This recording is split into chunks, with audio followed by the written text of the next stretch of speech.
मुझे सिर्फ एक बात बता दे कि बेगर्स कैंट बी चूजर्स का लफ्जी माना क्या है? कोई यहां पर बताएगा कि बेगर्स कैंट बी चूजर्स? इसका मतलब है कि भिखारी चुनने वाले नहीं हो सकते। और ये किसने कहा? शहबाज शरीफ ने कहा। कोई अफसोस कि पूरी कौम को भिखारी कहने वाला आज हमारा वजीर आजम है, पूरी कौम को भिखारी कहने वाला।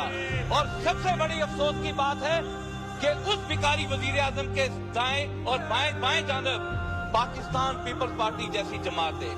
मैं हैरान हूं, ये फाउंडर्स कहते हैं कॉन्स्टिट्यूशन को, ये अपने आप को चैंपियन समझते हैं, और ये भिखारी वजीर आजम के साथ यहां पर बैठकर हुकूमत करके और हमें दर्द देते हैं कि आए हम आपको सबक सिखाएं या आए हम आपको आगे की तरफ लेकर चलें। जनाब स्पीकर साहब, ये स्पीच है जरदारी साहब की। हमारी जुबान